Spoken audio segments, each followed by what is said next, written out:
Welcome, value-providing agents and investors from across the country. I always struggle with the new adjectives, so provide value first, agents and investors from across the country.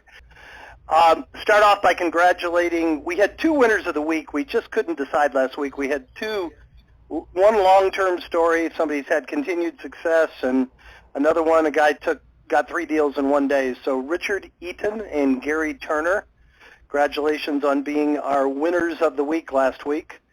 And just so you guys know, we want to hear your success stories, and we vote the one or sometimes two that we feel are the most inspiring, and we give you either some free leads or a discount on your next delivery. So don't be shy, jump in and participate. Great, we have 4 in the queue now. Tim, anything you want to share with the group? Aside from my lovely selection of music, not anything today. Let's get rocking. All right, Chad. Just remind everybody, so November Probate Mastery is quickly approaching. It's November 13th, 14th, 15th. We normally do this on a Monday, Tuesday, Wednesday, but because of my travel schedule, it's gotten a little jumbled. So November 13th, 14th, 15th, starting at 2 o'clock, running until we're finished, usually around 5 or 6.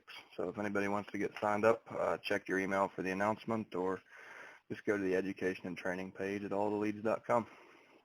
Excellent. And as we were preparing for this call, we made an executive decision, and our apologies to the 4 or 5 people that showed up for the role play call yesterday. We were in the middle of a meeting with our whole staff, a sales training meeting, and so and Chad was traveling, so we rescheduled it for next Wednesday without looking at our schedule and realizing that was Mastery. So for the final rescheduling of the month, we want to be fair to our Mastery students and give you a chance to be on that call also. So we're going to actually do it on the 20th, which is a week from next Wednesday, and we will not reschedule no matter what. 2 p.m. Eastern on, is that correct, Chad, on November 20th? Yeah, that's right. Oh, no, actually it would be November 19th, wouldn't it? Because today is Wednesday, November 20th at 2 p.m. Eastern. Okay, then I got the date wrong at the beginning of the call. Today is November 7th, so 2019. Right. All right, so just, sorry about that, you guys, and we appreciate the 4 or 5 of you that showed up. I had a brief conversation with you, and we will, without fail or rescheduling another time, we will be doing the role play call on Thursday, November 20th at 2 p.m. Eastern. All right, so we got that settled. We have 4 in the queue. First up this week is phone number ending in 6248. You're up first. Good morning. This is Joyce Arnston Morris from Orange County, California. I wanted to call and thank you, Chad, for suggesting that I reach out to Jon Fraker with my situation with my client. And I wanted to let you know that man is a saint. As busy as he is, he called me and gave me some wonderful advice, and I just wanted to let you know that he is fabulously wonderful. Well, that's awesome. That's one of the most rewarding parts of all of this is the actual community we've created, and the fact that we do have people that are multi-million-dollar producers or like heavy hitter attorneys that will stop and help somebody brand new. And thank you for recognizing him publicly. And John, if you're on this call, thank you for always stepping up too. But I was going to say, you're not exaggerating. You got an attorney with 40 years experience that called you and he didn't bill you $200 an hour. That makes him a saint. And it makes him very, and I don't mean that as a knock on attorneys, but I mean that he's a very giving person. So that is great. And he was able to help you with the deal, Joyce? He gave me some advice about how to move forward with it, and so I'm thinking good thoughts and hoping for good things. Great. I hear my partner laughing in the background, Tim. We try to have fun at these calls, as you guys can tell. So he gave you a couple suggestions that you're employing, and you think you'll know in the next couple weeks if you're going to get the deal, Joyce? I sure do. I think so. I think I'll know probably the 27th. Awesome. And Chad, Jon is still an active attorney, right, in California? Is he still practicing? That's his primary role. Brokerage is kind of secondary, but yes. So his core business is family law or estate planning law, Yeah. and then he's a Keller Williams agent, so he's done brokerage and law. Because I was going to say, anybody in his market, if you do have an opportunity to bond with and send business to an attorney, as a thank you, and I think you're going to get extraordinary service out of him. So we very much appreciate it. Anything else we can help you with this week, Joyce? Not this week, but thanks a million. All right, you're welcome. It'll be $1 million when you cash the check, right? Absolutely. All right, great. We have 2 more in the queue, guys. Actually, we have 3 more in the queue. We have plenty of room for more. Just hit *6 and then hit 1. And next up this week is phone number ending in 0818. You're up next. Yes, thanks for taking my call. This is Ryan Gamble, recent Mastery graduate, starting my operation in Western Pennsylvania and currently run real estate in Kansas City. First, a quick statement. I want to say I'm real impressed with the overall thoroughness of your program and training and the supports involved. My question stems around a cash investor list that's identified by myself of people that we might reach out to should a property become available. On a call in the past, I seem to have a recollection that there was some sort of a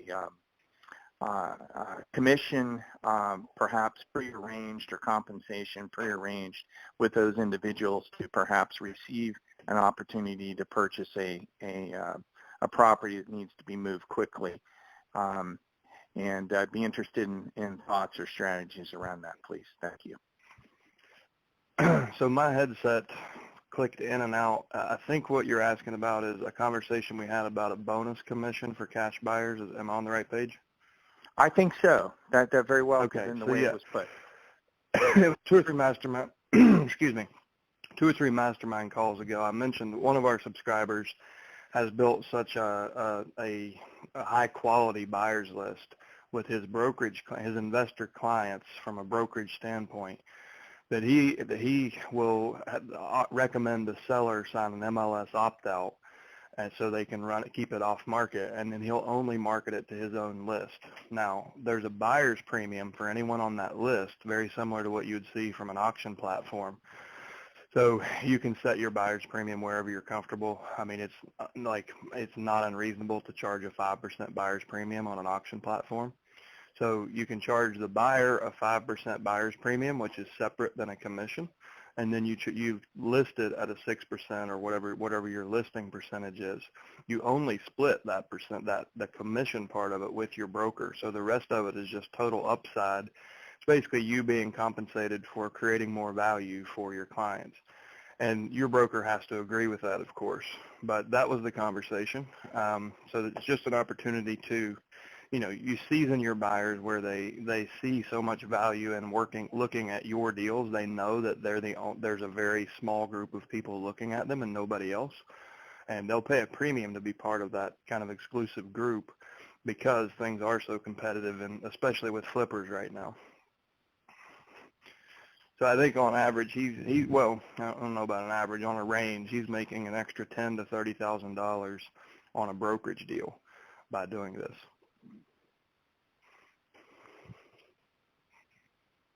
Now you have to have a strong buyers list. You got to have people that trust you, and and you got to provide enough value for them to be willing to do that. But that's the Ryan, are you still there, or did we lose you?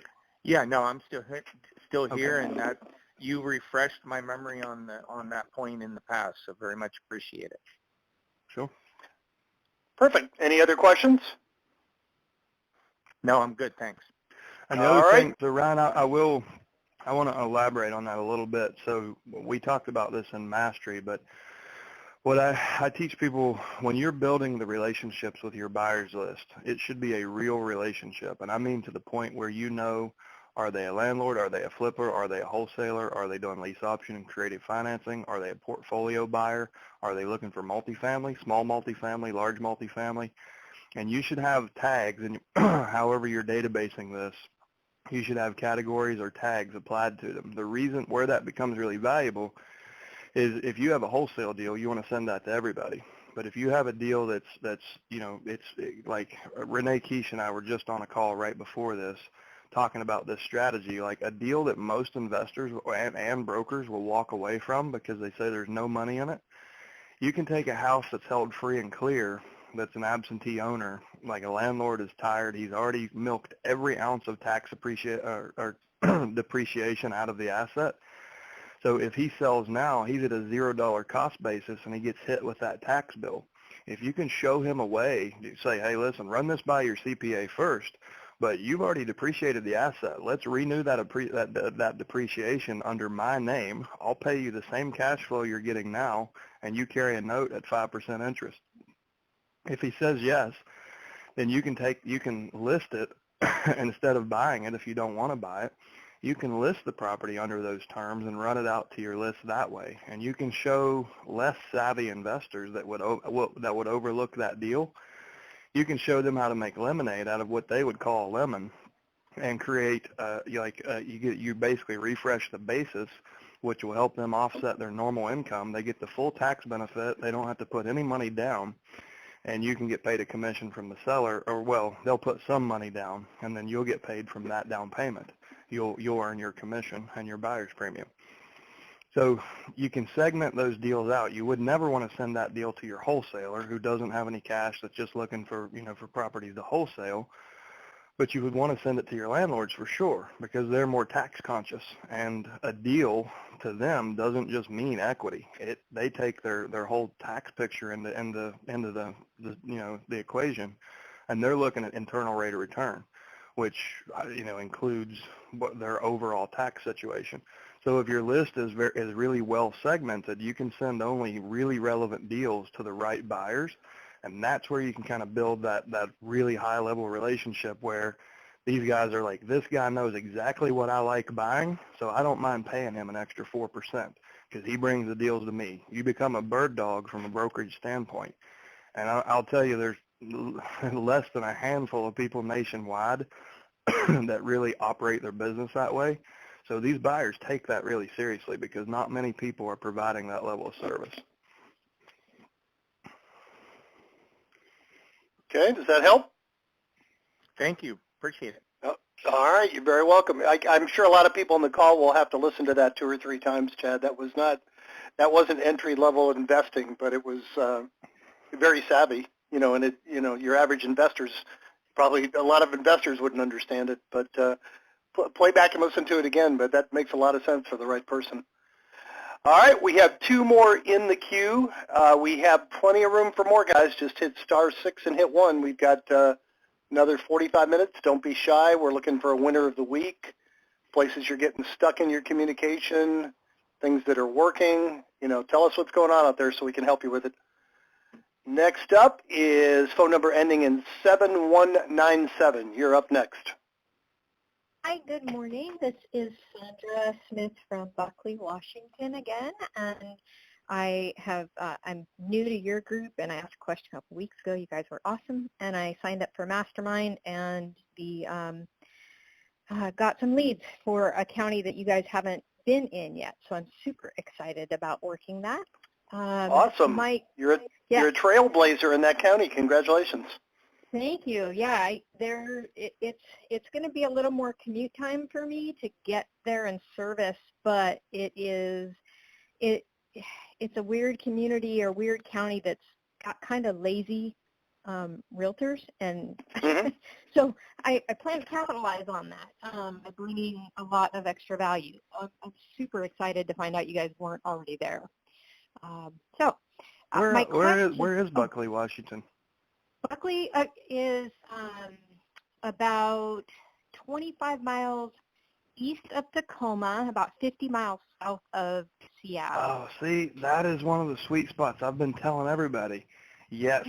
So, like you butt up against Lewis County, right? I'm not. I don't like know around if I like Puyallup, Enumclaw, toward Mount Rainier that way. Yeah, that is one of the most overlooked areas in the country. That's awesome. I'm glad you're here. Oh, me too. Me too. Yeah, Buckley is adjacent to Enumclaw. So Yeah, that okay. is, I know where you're at.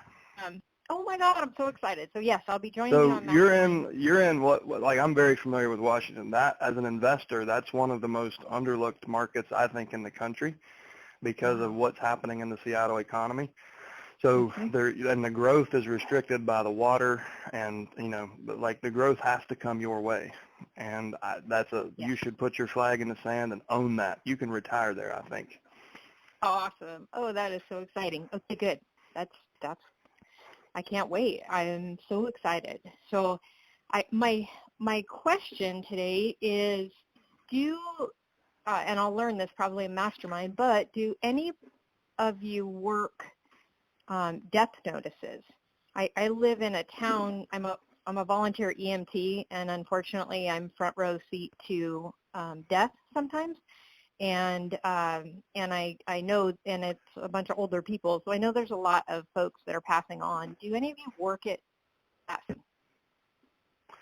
So, and I think this comes down to personal morals and ethics or beliefs, but for me, it's just probate. Understand probate. Most people will go file probate. It's a median about 68 days after the death.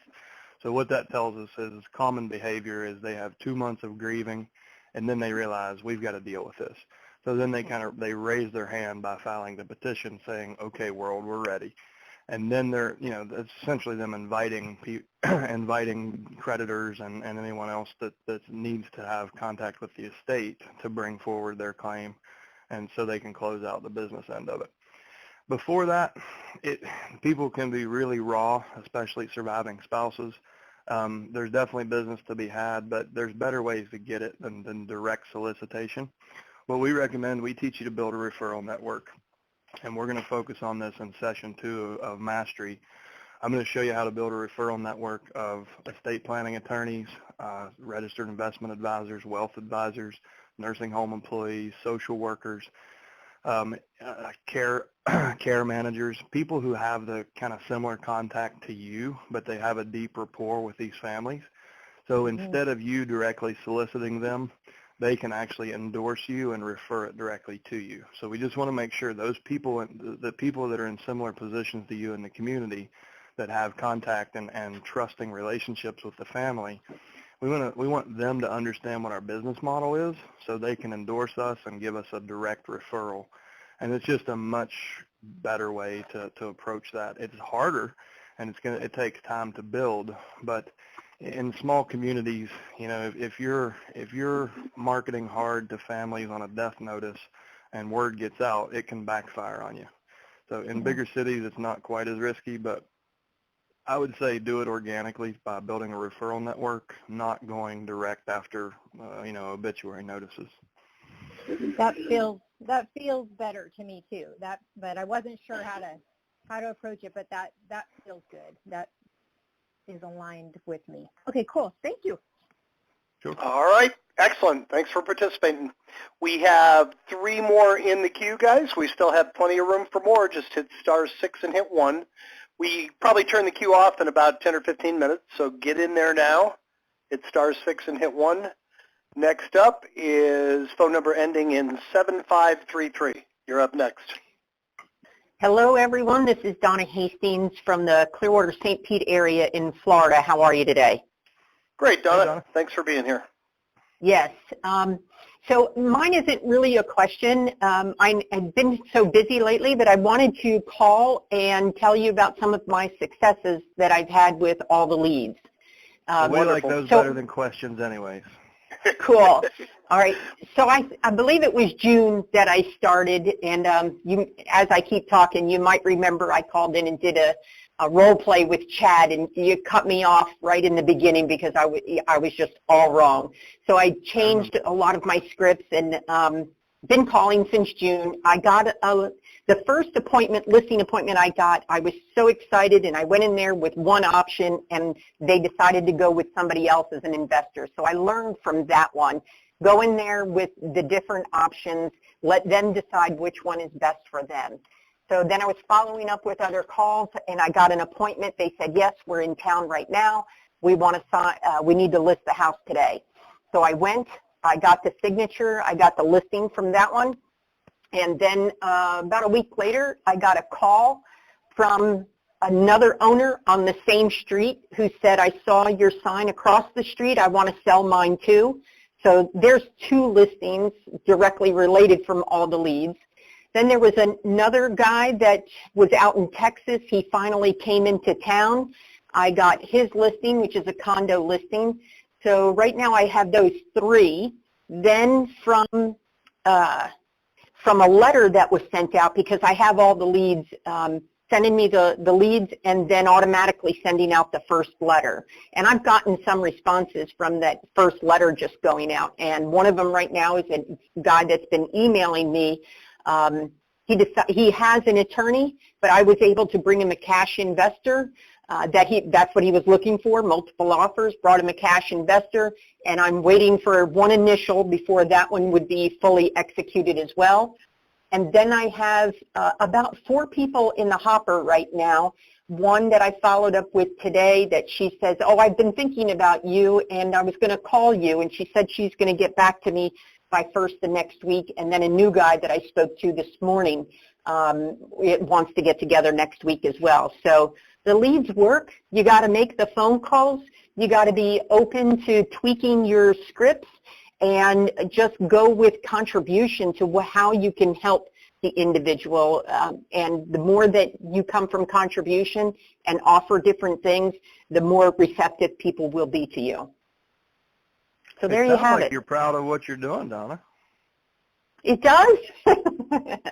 Well, who wouldn't be? I mean, you're helping people, and, you know, and in the bonuses, I'm getting listings and I'm getting paid. So that's the bonus. But you got to go after helping people first. Well, that's awesome. You certainly have a good mindset. I can hear the joy in your voice to be able to share this, and I know you're out there working hard. So yeah, thank you for sharing that. Now, well, I look at the numbers side of it. Yeah, go ahead. I was just going to ask, let's look at the numbers side of it. So how much, have you looked at the return you're getting and how that compares to other campaigns? No, because I haven't closed anything yet. I'm about to close a few. The 2 listings that I got, one was 100. I'm putting it under contract for 119. The other one's under contract for 140. The active listing is at 124. The one that's I'm waiting for an initial to be under contract is 210. The gal who said she was going to call me is probably in the 400 range. And then the other gentleman that I called this morning, he's got a big piece of property. I haven't done the research on it yet, but it's going to be up there as well. And then 2 of the other ones are up there as well. So it's obviously working. Close to $2 million in opportunities. So right. So that's what, probably right. $60,000 in commission potential? Yes, and I will tell you this too. I've been doing real estate for over 20 years, and believe me, I have bought leads, seller leads from multitude of different services and companies, etc., and I have not had a return as good as this in a short period of time frame. It can be a challenging phone call to call somebody knowing that they just had a death in the family, and the one that still gets me is when you look at it and it looks like it was a husband and wife situation. That one I still have a little issues picking up the phone and calling because just for the sensitivity of the situation. So I want to help you with that. If you can reach out to support. Reach out to support and ask them for a 30-minute role play block on my calendar. We're going to get you through that. Okay. And Donna, what I was going to add, I checked on you while you were talking. You have been with us for 5 months. You're in a very competitive market in Florida, and you're not even getting the whole county. You're only getting 50 leads a month. So you've done all this with a total of about 250 leads. That's well, an actually, extraordinary conversion. I think it's 50 leads every 2 weeks that I'm getting. That's right. That's right. Your county delivers every couple weeks, yeah. But still, so yes, you've got still.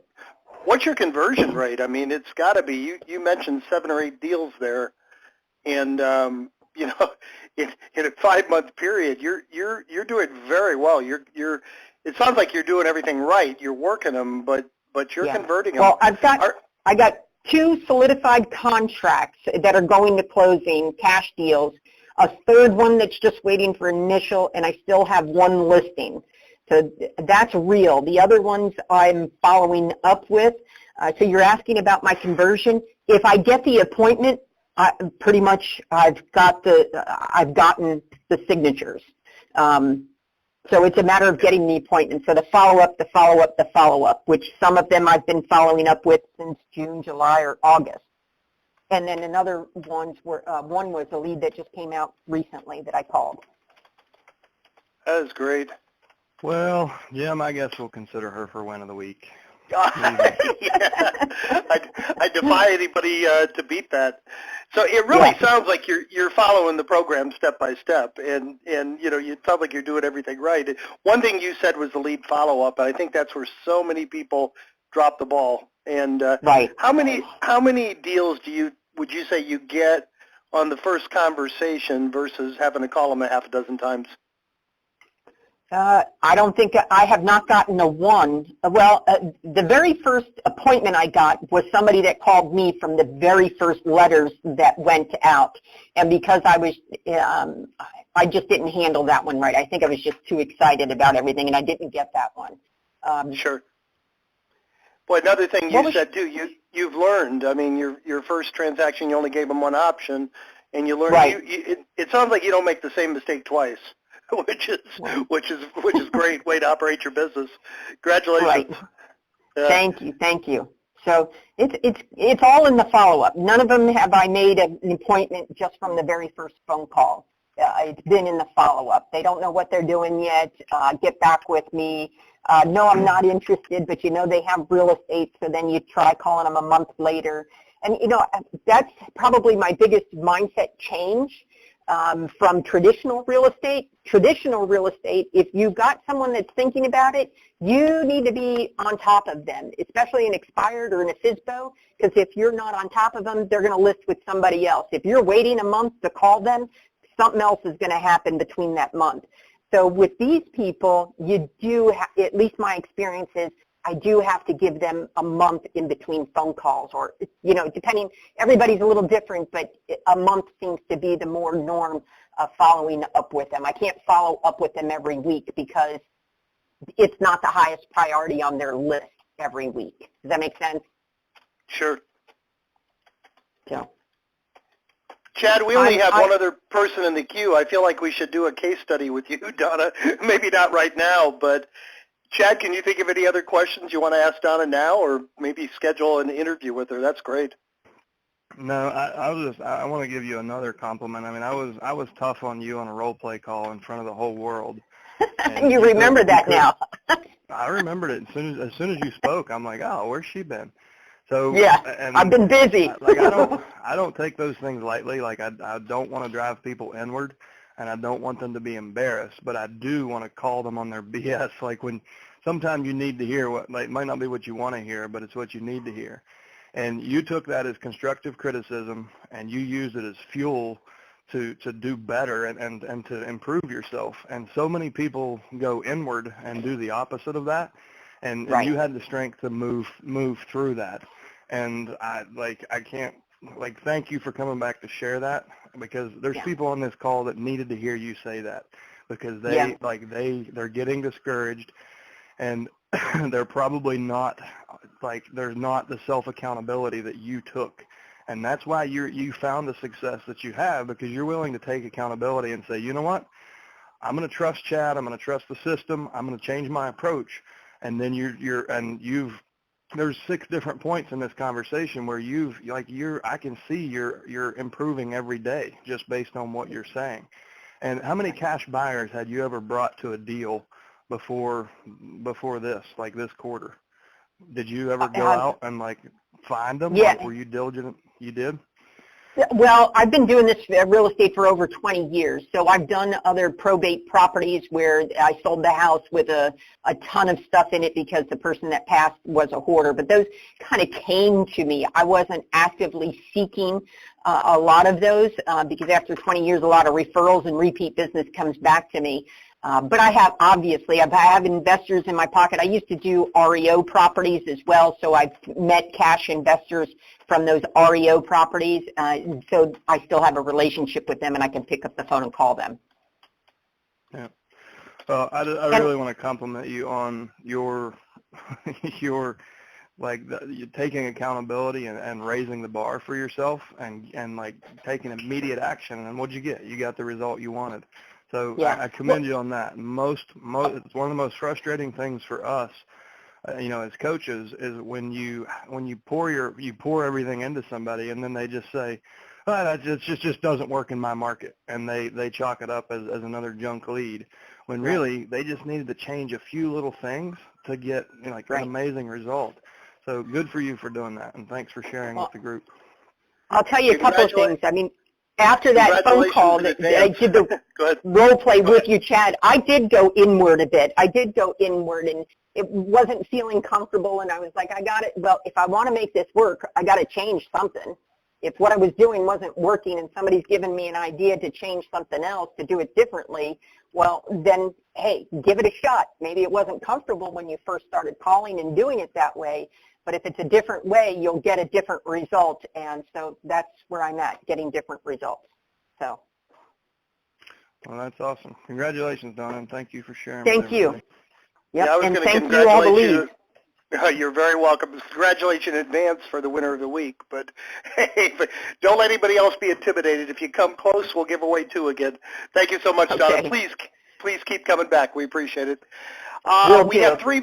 I'm going to leave the queue open, guys. We got 3 more in the queue, and we've got almost a half hour. So feel free to jump in, hit *6, and hit 1, and you'll be up next. We've got, we got well over 100 people on the call, so there must be, there we go. We got 4 in there now.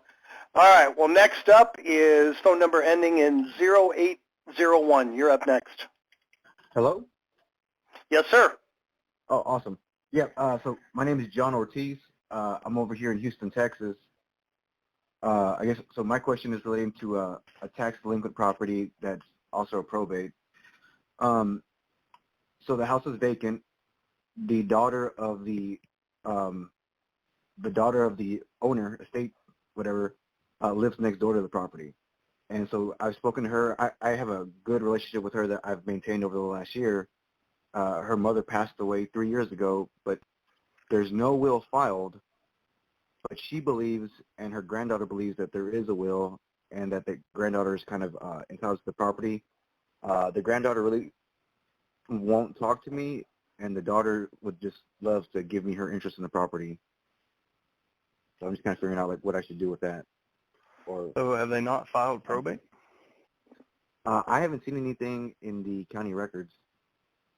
I mean, that's the first step. Like, they need to file probate, and if, like, what they're going to ask when you file is, was there a will? And if you say there is, then they're going to say produce it. And if you can't produce it, then it'll go to court as an intestate succession. Now, if somebody does produce a will, like once they're granted once they have letters of testamentary and they have access to safe deposit boxes and wherever the will might be, then if a will is produced and validated and it does say that, then you need to do what it says. But if nobody if they can't produce it in this amount of time, unless it's in a safe deposit box that nobody has access to, where else are they going to look? So she needs to file probate. Like, if no one has a will, you don't know who's supposed to be the executor. So file probate as the petitioner, get her appointed as the administrator, and then it'll, like, obviously that should get the granddaughter to the table. Like, she should come and talk, because at that point she has to, right? She needs to make some decisions. And what I'm saying to you is, if you don't want to pull the rug out from under somebody who really does want the property just so you can get a deal, but if she doesn't have the means to buy the property from the estate and the mother doesn't want to just give it to her, then she needs to step up or take what she's due and let her mother do what needs to be done to settle the estate. But the first step is petitioning for probate, and the daughter probably is the one that should be doing that. The one you do have a good relationship with. Right. Okay, so if I guess I was under the assumption that I guess I think in Texas it's like 4 years, and after 4 years, the will is just basically you can do it via heirship affidavit, right? I'm not sure. I know Texas does have some unique loopholes that most states don't. One of those being monument of title, so you can actually carve the real estate out of the probate altogether. So that it sounds like you've done your homework. I would call the probate clerk and say, listen, I'm helping a lady who is, she's uncertain what to do. What would you recommend? And ask her that same question you just asked me. And see, because I've never done a deal in Texas. I've worked with a lot of people there, but I'm not sure about the question you asked. Okay, and so because I'm still learning here, but the granddaughter, no matter what, she would have to kind of, if she used to use a lawyer or an attorney or go through the court system, she would have to pay some kind of tax or fee or penalty to take over the property? No. I mean, the estate would have to pay the back taxes and penalties and all that. But if she wanted to, it would depend. So if there's a will that says the granddaughter gets the house, she doesn't have to pay anything. The estate will clear title. The estate will pay the back taxes and everything, and then convey probably a quitclaim deed or an interfamily transfer to her, and she would own the house free and clear. Now, if there is no will, if it's intestate succession, then state law is going to dictate, how the distribution goes. So in that case, most likely, without knowing the whole story, just with the facts I have, the mother would get half, and the granddaughter would get, or maybe the mother would get it all. I guess she would. If it was like her parent to her, then the daughter is not really entitled to anything. If the will doesn't say so, it would all go to the daughter. Now, at that point, the daughter has to decide if she wants to meet her daughter's wishes or do what she thinks is best for her, and that's really none of your business. But I would, you have the relationship with her, which is a good thing. If you had a relationship with the granddaughter, she probably doesn't have much authority here, but the daughter should have. And I would start, if you've never connected with a probate clerk, it'll be a good thing for you to do just to build that relationship. Talk to a probate clerk, get your ducks in a row, and then go back and talk to the daughter and say, hey, listen, I've been thinking about your situation, and I want to help find a way through this for you. I spoke to XYZ at the probate clerk's office, and what they recommended was, this plan, and show her that you're proactively looking out, to help her move through this. But you need to move her into probate. At some point, she's going to have to do it. Okay. Okay, cool. Yeah, thanks. All right. Thank you. We have 5 more in the queue, guys. I'm going to go ahead and close the queue. That should take us up nicely. Actually, I'll give you 2 more minutes. If anybody else wants to jump in real quick, go ahead. And then after this caller, I'll close the queue, and that'll take us up to the hour. Next up is phone number ending in 4551. You're up next. Hey, guys. This is Janet. I'm going to be your problem child today because when you are talking about that person getting discouraged and not knowing what direction to go in and getting a little lost in all of this. Sure. I'm there. Well, congratulations for acknowledging it. Yeah. Go ahead, Jess. I mean, I'm frustrated, but it's not with you all. It's with me. It was like, okay, I've been in this industry for a long time. I should know what to do, and I'm just totally lost. So I'm trying to make my phone calls. Well, I got my list, and the list is, 372 in my county because it's a huge county. Mm-hmm. And I'm starting to make the calls, and I leave my messages. And when I talk, I kind of get lost in the conversation, and I can't get any warm leads out of it. So I've sent specifically, letters. where are you getting hung up? Give me let's take the last time you got shut down, or they you painted yourself into a corner. Let's narrow it to one single conversation and see what we can learn. Well, let's see. I don't know if it's the last one, but it's one of them. I can understand when people get upset when you're talking to their father and they say, "Don't call my father again," or "Don't reach out." I don't know what to do with those, whether I should keep, sending letters or just not do anything. Did you have a rapport with the father? Did you have a good conversation? Not really. I mean, he was kind of, the best word I could think of is disoriented. He wasn't, he just didn't seem on his game is the best way I can explain it. Right. Okay, so you called a father, and it didn't go too well. He called his daughter. Daughter got pissed, called you, and hit you with the lightning strike, right? Right. And you didn't know how to react. Well, no, I just said I am so sorry that if I offended anybody, my intent is to help. If there's anything you all do not want to deal with and I can take it off your plate, I would be happy to. That's how I responded, but. Okay, and that's good. You just have a few little techniques. So I'm going to, and Renee Keish, if she's on this call, she's bursting to give you her input right now, I know. She's in a coaching program with a guy named Chris Voss. And Chris Voss was an FBI hostage negotiator that wrote a book called Never Split the Difference. It's one of the best business books any of you guys could ever read. And what you'll learn in there is how to disarm those people and actually you can get that daughter to blow her steam off and come down to your level and have a real conversation with you. And you can do it by making her empathetic to your position. You're already empathetic to hers. You've said your apology, but where you lost it is you didn't ask the right questions to disarm her and get her to be empathetic to you and your situation. And at that point, she has to break her pattern and actually consider your position. And with that comes a lot of understanding. And that's when people realize we are reaching out with good intent, and we can be the solution to their biggest problems. But only until we get them to listen will they ever realize that.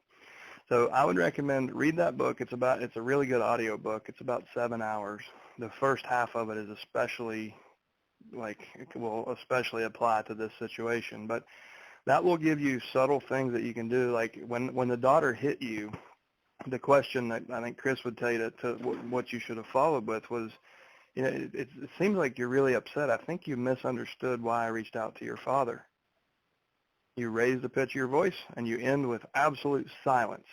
And that gives her an opportunity. Just be ready, because sometimes she will show you her biggest, ugliest ego and blow off that steam, but that's what you want. You're relieving some of the pressure. You're giving her a chance to talk it out. While she's doing that, you're gathering ammunition for your next question. So you're listening. What are her biggest problems? And then, it can go a million different directions from there. But getting her to engage with you instead of letting off the gas and just saying, I'm sorry, get them to engage and even if you have to get into uncomfortable territory where they start to blow off even more steam and say even more aggressive things, you can learn from that. And you can find entry points. You can find chinks in the armor of the ego and go in with a good question, like what, why, how, when. Those types of questions will get you, and it'll kind of take her, it'll, set her back on her heels, and she'll be like, who the hell is this woman? But there's a lot of psychology behind what he teaches in that book. It's well outside of the scope of this call. I would just say go buy it right now. It's going to help you tremendously. Oh, no, I just got it 2 days ago, so I have the book. I just haven't read it. Good. Janet, I was going to ask you, how many you're in a very competitive market. You really are. She's in the Phoenix area of Arizona. Janet, how many calls have you made so far altogether? I've only made about 75, and that was, that's on me, because it was like, oh, my God, I'm doing something wrong. Yeah, and that would be my point. In a market like yours, I mean, you're not in a rural area where you can call 20 people and get a red-hot lead. I mean, you could, but so far that hasn't happened to you. Fortunately or unfortunately, you may have to make a few hundred calls to get your first deal, but it's like we always call the lightning strike. Hopefully you got some of the difficult ones out of your way up front, and, Oh, I the don't next think call. so. No? I know You think you got, well. you think you got more coming? Yeah, they're coming. The point being, let the law of averages work for you. Just keep going. You don't need to have a high conversion rate to have this make a lot of sense. And like Chad said, keep working on your technique. I mean, we do have agents in that market that do very well. It is possible, believe me. And the fact that you're taking ownership and you're showing up and you want help is half the battle. Have you taken Mastery yet, Janet? Have you taken the Mastery program? I've taken it twice. Okay, good. So I would say take it again next week. Yeah. The other thing I wanted to say, part of it's technique, and the other part is like as I say in the beginning of Fast Track and Mastery, like if there's any one gift I could give all of you guys, it would be confidence in your offer. Because once you get to that point, you'll find the language, you'll find your way through these conversations. So I would encourage you to look at, are you really clear on how you can actually help a surviving spouse? Because if you're not, then you're out of runway. As soon as you get hit with that lightning strike, you're like, damn, I can't even justify my position. I don't even know how I could help him. But like there's things like, social workers, senior moving companies, like assisted living facilities, especially if that gentleman was, you said he was disoriented, maybe he shouldn't be living by himself, and maybe the daughter doesn't know anyone in that industry. She doesn't know where to start. And if you are clear, the clearer you are on your offer, meaning all of the options you can provide for surviving spouses, for parents who have lost kids, for people who have lost their parents, like the clearer you are on what specifically you can do to help the family, the more confident you'll be on your responses on every phone call. So you may go back through session 2 of Mastery, and if you want, you can jump in the class next week for free, and we can go through it live, or you can go back to the recording that you have. But go back through session 2 and just make sure you are confident and clear on your offer.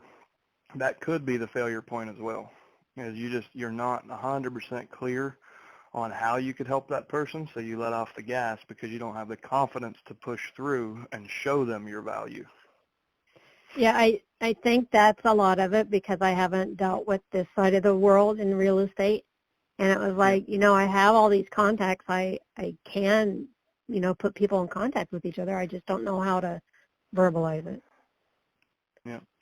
So run back through session 2, or jump in the class with us next week, and we'll get you clear on that's the thing. Like for some people that especially people who have worked a lot in REO, bankruptcies, short sales, foreclosures, like they've had to be creative and be like transaction engineers on the spot. Those people tend to get there really quickly with probate. If you've just done more conventional or traditional business, it's sometimes you kind of have to recondition yourself to not do what you were doing on the other deals, and not have such a singular focus or a singular option.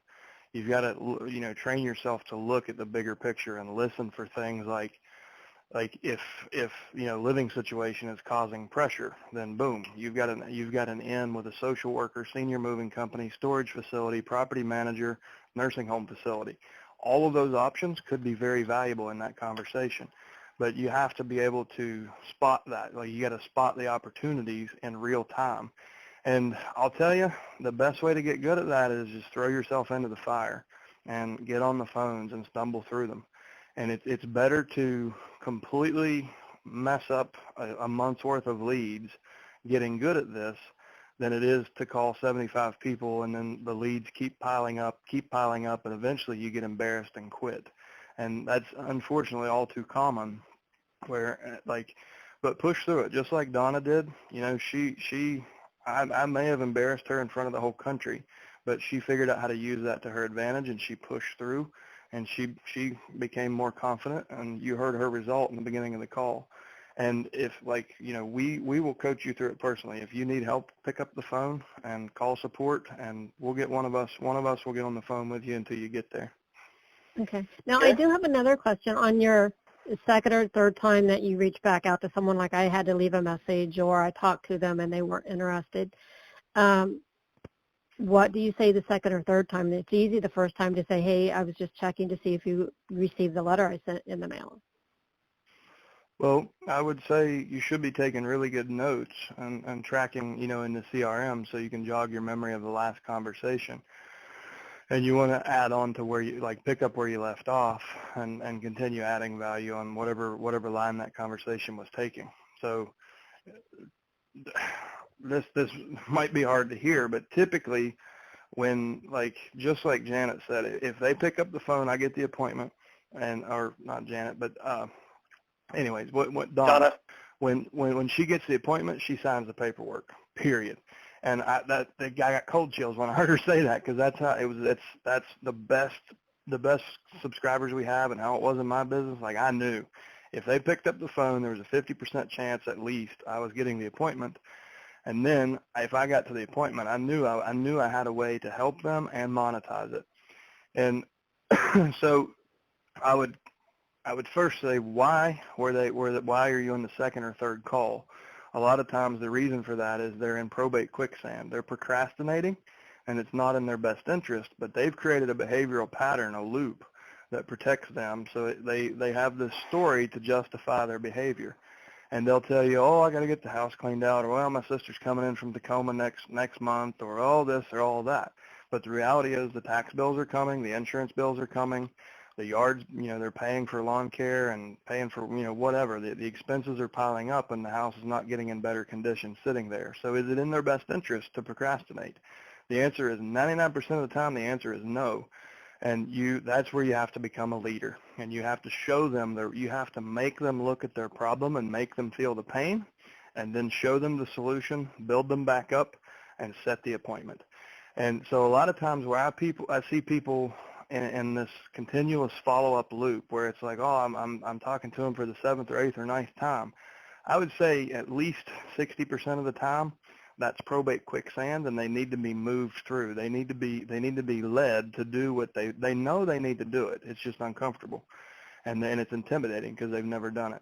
40% of the time, there's a legitimate reason, and that's, if you watch David Pinnell and our interview, like, he's really good at keeping track of those, like those 40% that have legitimate reasons. He doesn't let them fall through the cracks. He takes ridiculous notes. So they note the entire conversation, know exactly where to pick up where they left off, why they didn't close last time, and what this person was supposed to do. So they're actually holding the PRs accountable. They're kind of becoming the advisor and the coach to get them through this. So that's going to be part of the time. The other part of the time, these people are just wanting to go do nothing and stick their head in the sand because they don't like being part of this at all. They don't want to be. They didn't ask to be. They got thrown into it. And that's where, if we can be strong leaders, we can pull them through and maximize the equity for the estate. And it really is in their best interest, if that's the situation they're in. It's really in their best interest to apply pressure and get them to move through it and do what they should be doing. Okay. Hope that helps, Janet. We have 5 more in the queue, but seriously, take us up on it. If you need more conversation after the call, reach out, and one of us will get back to you, and we'll keep this going. Okay. Oh, I just wanted to add one more thing. It's a good note. Sure. The best conversations I have had so far is with the lawyers. Good. So you know. Okay. Good. So so keep that going. Have you've established some relationships, and you feel like you may get some business on that end with the attorneys? Yeah. The 3 attorneys Good. I've talked to, each one of them said, I've never had an agent call me and offer to help my client. So. Well, that's awesome.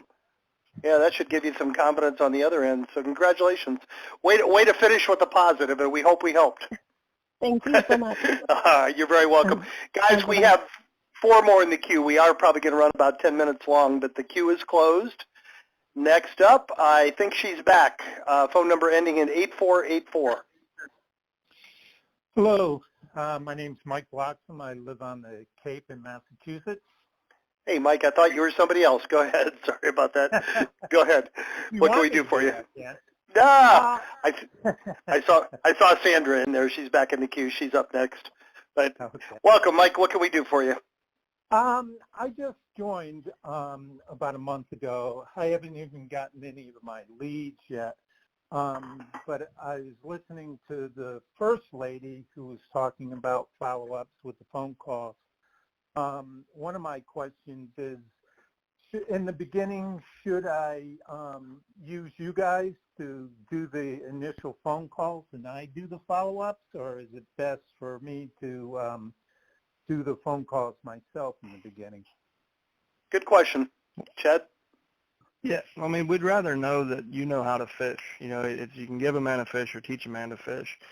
And you're always, well, not always, but, we would rather you be better at converting yourself on the phone. The ISA service is there for, if you don't have the bandwidth, like if you just simply can't get to all your calls, we can help kind of subsidize your effort. But typically, no one's ever, like you're going to be better at building rapport, and it's, you're going to be the one that actually provides the service. So we would rather, see you build the skill set to make your own calls than to delegate that out for right now. And if you get to a point where you're super busy and, you're good at it, then yeah, start delegating that. But especially in the beginning, like if you have the time and you have the knowledge, jump on the phones and go learn to fish. You can always delegate it later. Yeah, I figure I'm going to trip over my own big feet in the beginning, but that's the learning curve. So I'm not afraid to do that. I flip houses, so I've learned on the fly.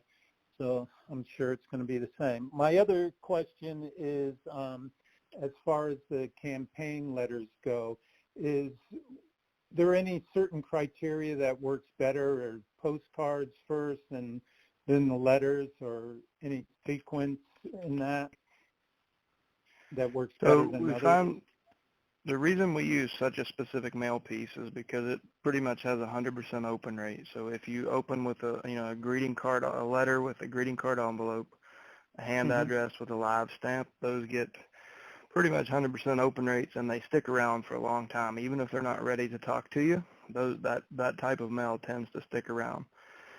Postcards can be, if you want to have a really aggressive campaign, postcards are great because they're less expensive. They can be good supplementary pieces, but you should never be your primary mail piece because they tend to have much lower response rates. But for example, if you wanted to stretch your letters out and send a letter every 60 days and then layer a postcard in the 30-day marks, so it would be letter, postcard, letter, postcard, letter, postcard. The more marketing touches you have, the higher the likelihood of conversion.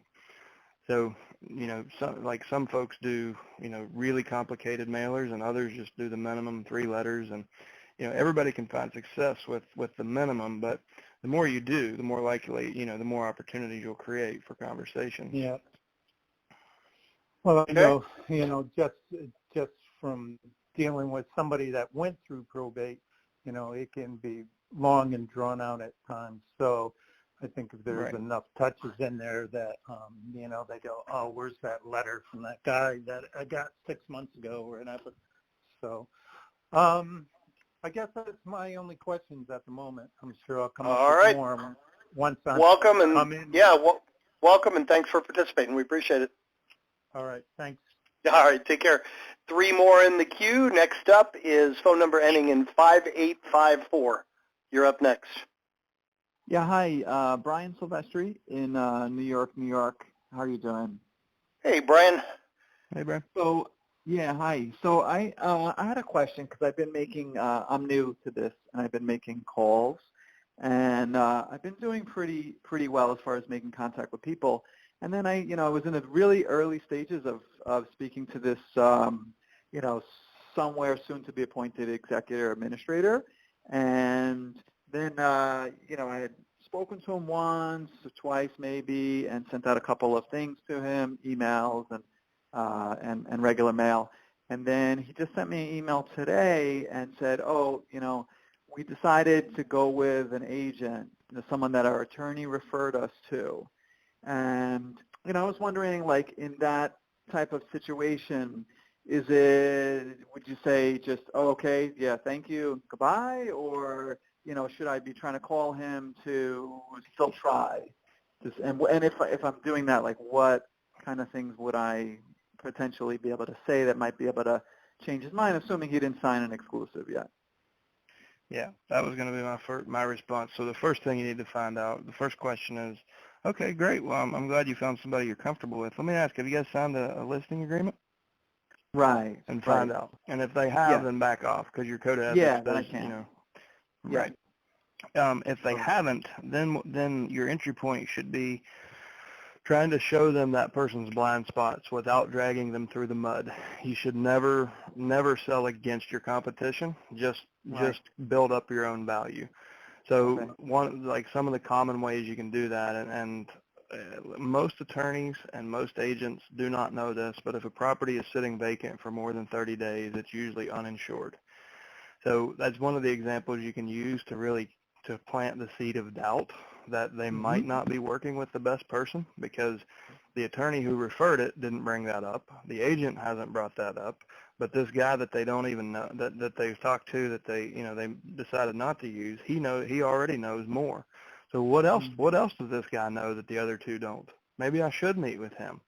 So you can use use those entry points, and listening to, you can also say things, well, that's great. Listen, just so I'm always interested in doing a better job. Like, help me understand, what is it that you felt more comfortable with that they're offering that I'm not? And make it look like you're trying to sharpen your axe. What you're really doing is you're looking for what value points do they see, and do you have a stronger offer or more value in those same areas? And just try to get them talking and find out, if they didn't sign a listing, why not? If they intend to sign a listing, why do they? What value does he bring to the table other than my attorney said he's a great guy? And try to see. And a lot of times, you can work it into a point where you can bring it to a head and say, well, listen, Mr. Smith, like I said, I'm glad you found somebody you're comfortable with. I think, most of the clients we work with, they're really shocked, not on the initial conversation so much, but in the first appointment, when we have an opportunity to really look each other in the eye, and I can really understand the people in the situation and what your goals are, then I bring in, all kinds of services that aren't even related to real estate to help people with the estate. And examples, we have climatized storage on the outskirts of town at rates that you could never get here. We have a moving company that will take that out there. Like, that could take you weeks or months, hundreds of phone calls to find the right partners to do stuff like that. That's just one example of how, in order to get the most amount of money out of the property, we can show you how to preserve the personal property, but get it out immediately, so we can stop paying insurance, stop paying taxes, stop paying mortgages, get the home on the market, and really retain the most amount of equity for the estate.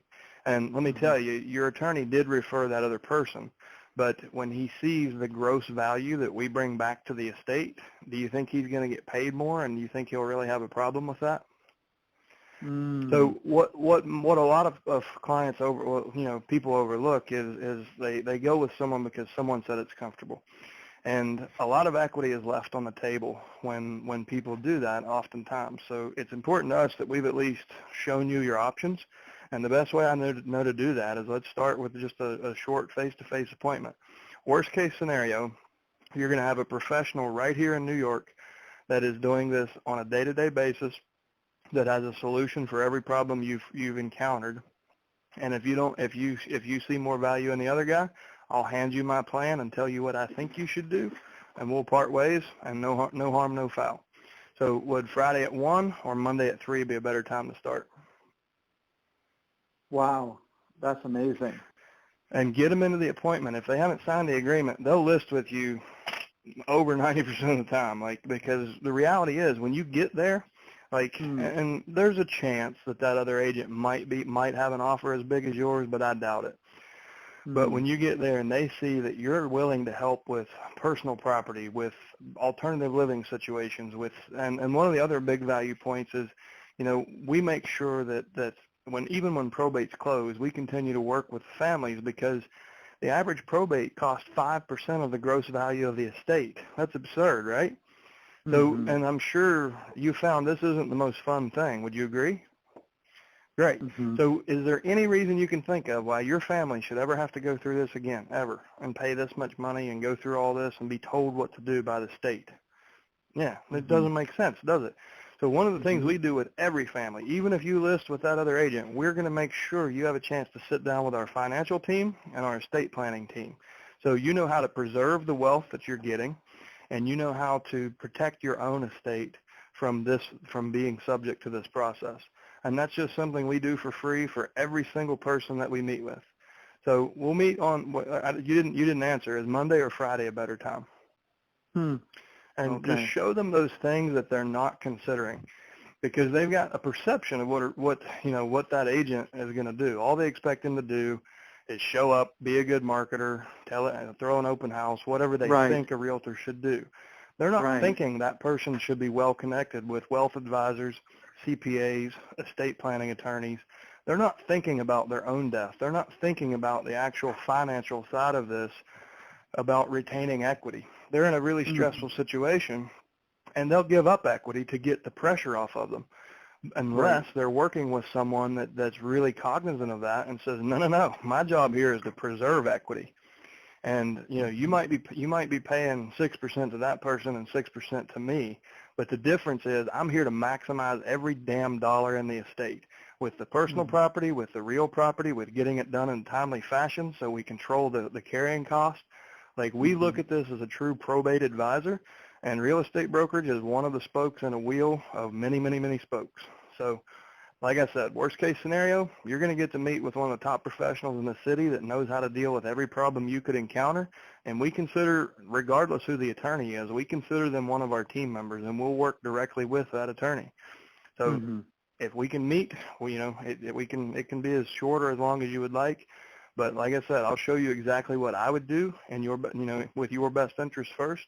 If you see more value in that than the other guy that you're talking to, then we can talk about a relationship and how we move forward. You can make a choice. If you don't, then I'll be out of your hair, and I'll hopefully they'll take care of you as well as we would have.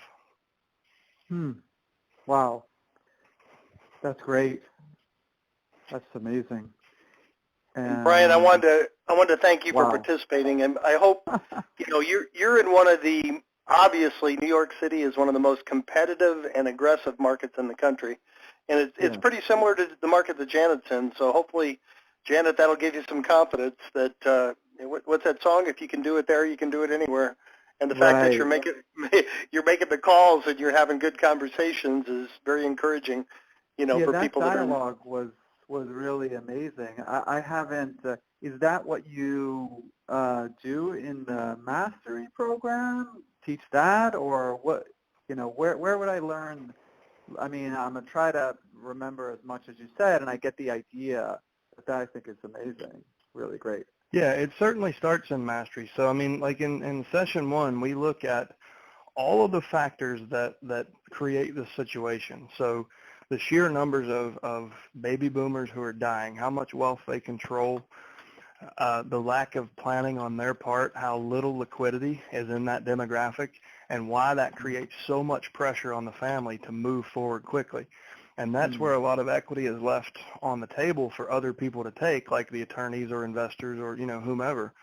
But so we kind of look at that. In session 2, we look at all the ways we can help. Just like I told Janet, make sure you're 100% clear on what your offer is and all the little individual things that you can do. So think about all the problems that someone could encounter in probate and come up with a solution. Problem, solution, problem, solution. And so when you get on the phone, with confidence there is nothing they can throw at you that you can't help and monetize, or one of your partners can help and then they monetize it, but you get the social credit. And then session 3 is all about the language. We pull apart the initial conversation for about an hour. We role play for about a half an hour, 40 minutes. We role play all the objections. And then at the end, I'll take you through my face-to-face appointment from beginning to end. And then we do a Q&A at the end of every session that tends to run about an hour. And that's where, it's more freestyle. Sometimes we role play. Sometimes we have conversations just like this. But all in all, like Probate Mastery runs between 9 and 12 hours at this point. And I don't leave until everyone's appetite has been satisfied and they've gotten everything they need. So it does have a formal structure, but there's a freestyle component at the end of every session, just so we're sure you get everything you need. Okay. That's great. Thank you so much. That was amazing. Excellent. Thanks for your participation. Well, it looks like we may set a record here, guys. This may be our longest call, and 95% of the people are still on it. We really appreciate it. We have one more person who's been patient, so last up this week is going to be phone number ending in 2552. Excuse me. Good afternoon. Can everyone hear me? This is Karee in Georgia. How are you? We can hear you. Great. Good. How are you? Chad. Amazing. Thank you all for being there. I took the online mastery. I'm so excited. I did it in October and was prompted to check on some real estate. Come to find out the one piece of property, had I not had the internal guide to reach out to one of the siblings' friends to let them know that family property was going to be going on the steps November 5th. And so I am so happy, guys, that I learned that you have to go and deal with people differently. The family, I was a part of that family at one time, so I still love them, but there's so much. The personal representative has, according to family members, has shattered the family. They've not filed probate, did not pay taxes, and what my research showed, had I not found this information out, they would have lost their primary family real estate.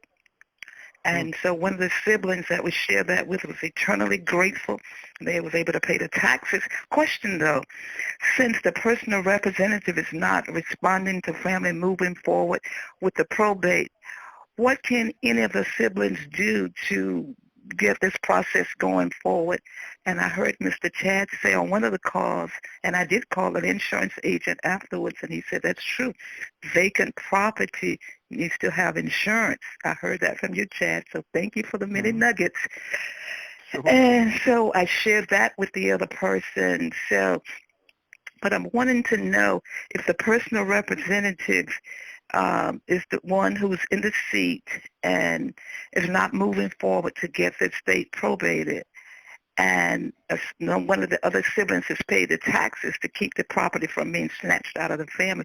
What could be done? Could any of the siblings petition the court if the current sibling is not doing what they need to do, didn't pay the taxes, hasn't moved forward to get the estate probated? I want to be clear, because in the beginning I was understanding this as they had actually not filed probate, but you're saying that they have petitioned the court for probate and they have been given the letter? No, they have not. They have not. No, okay. No. Then is there a will?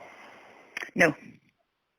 Okay. Then just have one of the other family members step up and go petition. Oh, okay. You're giving them the seat. They don't have the seat. If they haven't petitioned the court to be the administrator, then someone else can simply step up, petition the court, and if they've shut the family out, they're probably not going to realize they're not going to show up in court to object, and that family member will be appointed, and they'll get the letters of testamentary and move forward. Just oh my God, that's box awesome. them out. Wow, Chad, you're so blessed smart. Thank God. Whoa. So have to oh, guess what, Chad? Oh, you just made my birthday. It's the 16th, so thank you all so much. I feel so excited that I'm getting this information. And I had Natalie laughing. I called this morning about mail-outs and wanted to reach out to attorneys because I can kind of come up to people and ask questions, and I want to provide value. You can hear it in my statement. You can hear it. And yeah, that's awesome. So I want to issue a challenge to you. Okay, I'm ready. Because you have a close personal relationship with this person, I want you to go with the petitioner, and I want you to experience what it's like to sit down and file probate and go through the process. I want you to have that as a learning experience because you have a right to be there. Like you're providing a level of service, to a past family member. So it's appropriate for you to be there, and you're going to get a ton of value from it. You're going to see what these people go through, and it's going to help you with every deal you do from now forward. Oh, my God, you're so awesome because the person, you're going to laugh, the person called me back to say, the information was so great, and so they found some information, and they said to me, oh, you know what, you have a birthday coming up. I'll just buy this for you for a birthday present. I thought that was so cool, but now that you say I should go with them, this is even cooler. Thank you all. Thank you. Karee, I was a real estate coach for years, and we used to tell people, you don't need to know anything, but nobody can replace energy and enthusiasm. But you're about a 15 on a scale of 1 to 10 for energy and enthusiasm. I can hug you on the phone. Who is that speaking to me? I can hug you on the phone. This is Jim, but keep that spirit, and you're just getting started. I just checked your record here. I'm going to have Natalie reach out to you after this call. You don't even have any leads yet, so we got to get you. We take that energy, enthusiasm, pour it into this, and you're going to do fantastic. Thank you so much. Thank you so much, Jim. And you're the broker with the company, right, Mr. Jim? I am a broker. I'm one of the owners. There's 4 partners that own the company, right? And all of us on the call are partners. Yeah, because when you and Mr. Chad was on a call, you said, "Oh, I'm the more colorful one." I said, "Yeah, with a sort of orange-looking suit or something." So I'm burning up these tapes. That's right. I got to get this information and help people. What a perfect way to end our call, guys. I am going to go ahead and end it though. This is one of our longest calls ever, but you were a great ending to it, Karee. Thank you. All right. Thank you so much. All right. I want to thank each and every one of you that showed up today, and especially great people like Karee and Donna and Sandra and Joyce, and I mean we had quite an array of Jon, a variety of stories, and Janet.